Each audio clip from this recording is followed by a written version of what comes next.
PUBG ban होने के बाद से ही पबजी फैंस काफी परेशान हैं और ये दुआ कर रहे हैं कि जल्द से जल्द ये गेम इंडिया में अनबैन हो जाए। और सिर्फ पबजी फैंस ही नहीं बल्कि पबजी की कंपनी पबजी कॉर्पोरेशन भी इसको लेकर काफी सीरियस है और उसने पिछले दिनों कई ऐसे स्टेप्स लिए हैं जिनके बाद पबजी की इंडिया में वापसी आसान हो सकती है। मैं भी पिछले हफ्ते से ऑलमोस्ट रोज आपके लिए पबजी पर जितनी भी लेटेस्ट न्यूज एंड अपडेट्स आ रही हैं वो लेकर आ रहा हूं और पबजी के सामने आगे कितने चैलेंजेस आएंगे ये भी आपको बता रहा हूं। लेकिन आज के इस वीडियो में आपसे पबजी पर लेटेस्ट अपडेट्स की तो बात होगी ही साथ बात करेंगे पिछले 8-9 दिनों में जितने भी पबजी से रिलेटेड डेवलपमेंट हुए हैं उनको एनालाइज करेंगे और उनकी बात करेंगे और उससे समझने की कोशिश करेंगे कि इंडिया में पबजी का फ्यूचर अब क्या होगा। तो चलिए आज का टेकटॉक वीडियो शुरू करते हैं, लेकिन उससे पहले पबजी वालों से कहूंगा कि यार इस वीडियो को ज्यादा से ज्यादा शेयर करो ताकि ज्यादा से ज्यादा लोग इसको देखें और मैं भी आपके लिए पबजी पर लेटेस्ट अपडेट्स लेकर आता रहूं।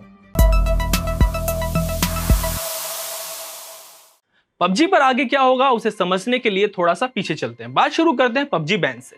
2 तारीख को गवर्नमेंट पबजी को बैन कर देती है एंड पबजी फैंस शॉक में चले जाते हैं कि यार ये कैसे हो गया। पर अब जो हो गया तो हो गया, इसमें अब क्या कर सकते हैं। उसके 2 दिन के बाद खबर आती है कि इंडिया में पबजी बैन से चाइनीज कंपनी टेंसेंट होल्डिंग्स जो पबजी के डेवलपर्स हैं उसको करीब $34 बिलियन यानी कि करीब 25,000 करोड़ रुपए का नुकसान हो जाता है। कंपनी के शेयर जो है वो भी 2 से 3% तक टैंक कर जाते हैं। ये टेंसेंट के लिए दूसरा मेजर लॉस था। इससे पहले अभी जब यूएस ने वीचैट पर बैन लगाया था तब टेंसेंट को $66 बिलियन यानी कि करीब इससे 2 गुना नुकसान हुआ था। वैसे चाइनीज फर्म है, चाहे जितना नुकसान हो उसे हमें क्या करना है, हम तो पबजी की बात करेंगे और उसी पर बात करते हैं। नेक्स्ट मेजर अपडेट 4 दिन पहले निकल कर आता है पबजी से रिलेटेड कि पबजी कॉर्पोरेशन जो एक साउथ कोरियन फर्म है उसने खुद को इंडियन मार्केट के लिए चाइनीज कंपनी टेंसेंट गेम्स से अलग कर लिया है। यानी पबजी कॉर्पोरेशन ने जब देखा कि चाइनीज कंपनी टेंसेंट गेम्स की वजह से इंडिया में पबजी बैन हुआ है, हो सकता है कि ये वजह रही हो, तो उसने इंडियन मार्केट के लिए टेंसेंट को टाटा बाय बाय कह दिया और कहा कि पबजी कॉर्पोरेशन अब इंडिया में पबजी के सारे काम देखेगी, जो पबजी फैंस के लिए एक बड़ी अच्छी खबर है। फिर अगले ही दिन एक और अपडेट आता है कि पबजी कॉर्पोरेशन एक इंडियन पार्टनर की तलाश में है जो इंडिया में पबजी के डिस्ट्रीब्यूशन की जिम्मेदारी संभालेगा।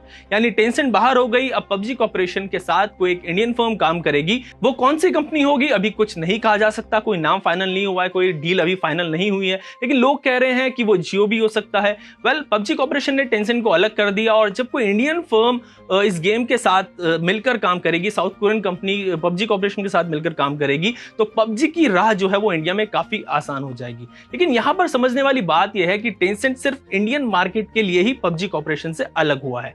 वैसे अगर आप देखें तो टेंसेंट और पबजी कॉर्पोरेशन दोनों पार्टनर्स हैं, तो भले ही इंडिया में ये जो है वो साथ काम नहीं करेंगे पर ओवरऑल दे आर पार्टनर्स और पबजी में टेंसेंट का पूरा इन्वॉल्वमेंट वैसे ही रहेगा। और वैसे भी पबजी मोबाइल को तो डेवलप ही टेंसेंट गेम्स ने किया है। तो इस पर जो लेटेस्ट अपडेट्स हैं वो ये कि अकॉर्डिंग टू रिपोर्ट्स पबजी पर जो बैन लगा है वो सिर्फ इसके चाइनीज कनेक्शन की वजह से नहीं लगा है, सिर्फ टेंसेंट गेम्स की वजह से नहीं लगा है, बल्कि यहाँ पर कुछ दूसरे रीजंस भी हैं जैसे कि डेटा सिक्योरिटी और पबजी की जो परमिशंस है, गेम जो परमिशन लेता है वो भी इसमें रिलेटेड है, इसमें शामिल है। तो पबजी कॉर्पोरेशन ने यहाँ पर खुद को टेंसेंट से तो अलग कर लिया पर हो सकता है कि ये काफी ना हो क्योंकि ये दोनों कंपनी आखिरकार पार्टनर्स हैं। लेकिन गवर्नमेंट के सामने जब पबजी कॉर्पोरेशन अपनी बात रखेगी और साथ में ये भी बताएगी कि वो इंडियन यूजर्स का जो डेटा है वो इंडियन सर्वर्स पर ही स्टोर करेगी, तो शायद पबजी के लिए बात बन जाए और गवर्नमेंट इस पर लगे बैन को रिव्यू कर सके।